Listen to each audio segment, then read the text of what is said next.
Speedy. Speedy. No, speeding means camera rolling. Okay.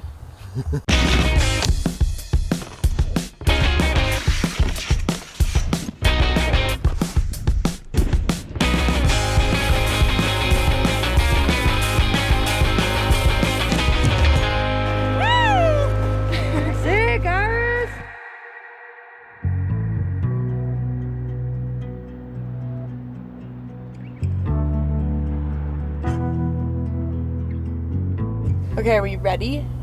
Ready. Ready for action?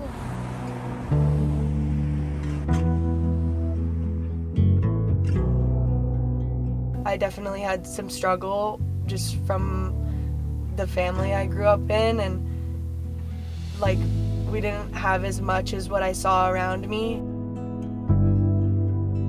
I don't know. We always made it happen, so I always knew if I wanted to do something, there was a way to make it happen, but this is definitely bigger than anything I ever imagined.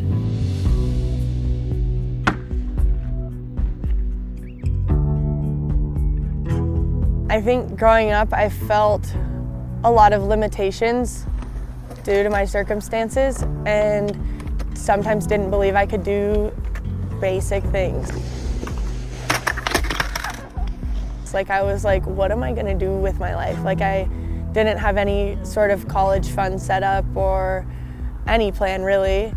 I like started cleaning houses. I worked at a place called Pita Pit. I think growing up I thought that like teachers or like people who are older than me were more knowledgeable than me. Or like I expected maybe even like my parents to know it all. But ultimately I think that like in life, like every person is always constantly learning, like all the time. Like we're all just trying to figure out what our purpose is.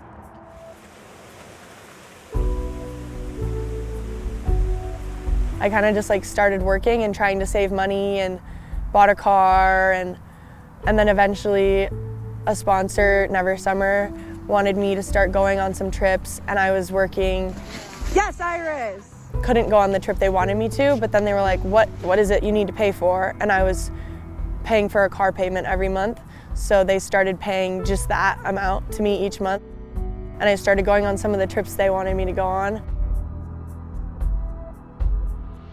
This summer, I gained 3 new big sponsors that are like absolute dream sponsors, and it kind of changed the format of this winter, like where I went, what I did, like how busy I felt. It all definitely feels like a dream, but a dream that I never even could really even dream because it felt way too big.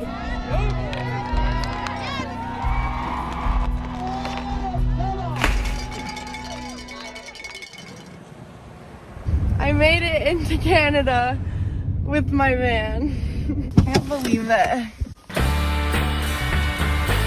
Mindset has really helped me in life because I stopped applying so much pressure and just like tried to have fun, and people really like that. I just started like watching videos of people that I looked up to and trying the tricks that they were and realizing that I could do it. Like I was surprising myself a lot. And then ultimately certain opportunities were presented to me, and it was all kind of off a feeling. Like I was like, this seems like what I should be doing. People really just started believing in me. I don't know, it all kind of started working out, and not because I wasn't doing anything. I definitely was putting work in, but maybe in a way that seemed somewhat natural. I made it out, the end. Woo! Got uninvited. So I watched those videos and saw what those girls were doing. I definitely got a lot of inspiration from Jill and Grace Warner. I started following girls on Instagram that I knew were doing well, and then would see tricks that they tried, and some of them I thought looked really cool, and was like, I'm gonna try that one.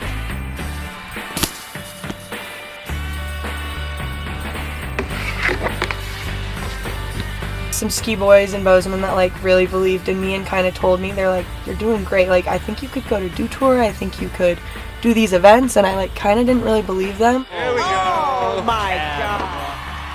Iris Pham looking really strong right now.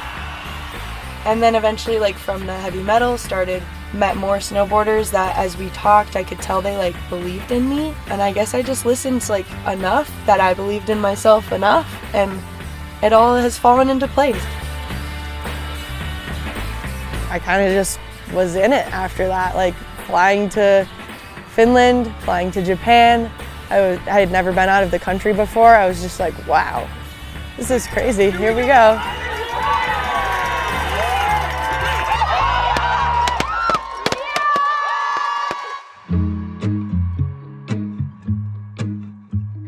This is the front. This is the front of my van. I love butterflies.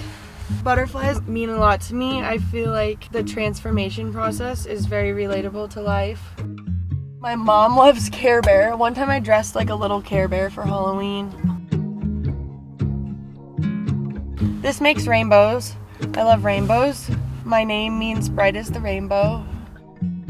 I wasn't very good at driving. I'm used to the 2-lane Montana country roads. These are my pictures. I got a little camera in Japan. It prints on receipt paper. First trip ever was with my little brother. He was 12, I was 19, and we went to Mammoth. We stayed for a month. It was a spring when Mammoth got like a ton of snow, so they were open through July and August, and we just chilled and rode every day. I don't have a shower. I really like to go in the river, even in the winter. I think it's forced me to stay more connected to community because I am in need of resources sometimes. Having a bathroom and a kitchen is really nice, and a lot of people are willing to offer that to me. Like the past year, a friend, Egan, let me park outside of her house, and I kind of just like, it seemed like I was like their roommate who lives outside. Keeps me pretty intertwined. But ultimately, this van just helps me live a super spontaneous life.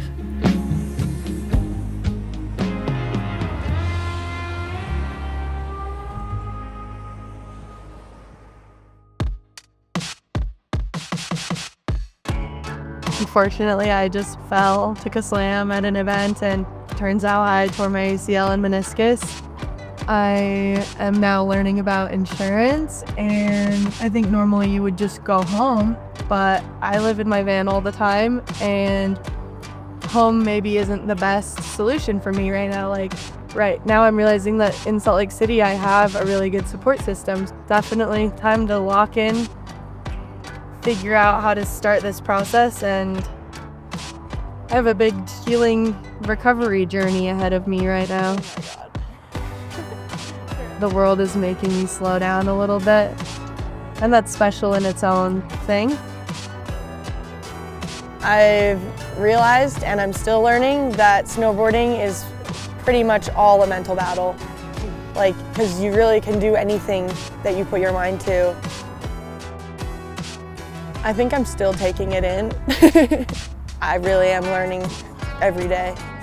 I just think about like working like a regular type job where you go to like an office every day from 8 to 5 or something, and I'm just like, that's just not for me. Maybe that is for other people, but I just hope that like people aren't just doing what they feel like they have to do. I think the competition is between me and myself. I know what my potential is, and that's evolving too. I surprise myself sometimes, and I'm like, wow, now you've like practiced this trick enough times that you could try it on this big feature. Like, you've got this. I'd say that Ted Borland has a lot to do with it. He's like taught me like how to do things proper. There's definitely a level of a standard to hold yourself at. Something Ted taught me was to leave it at the spot. Like, you can't sit there and dwell on the fact that you didn't get it or how much work you put in that day. And it feels like a waste sometimes. It's never a waste if you think you could have gotten it.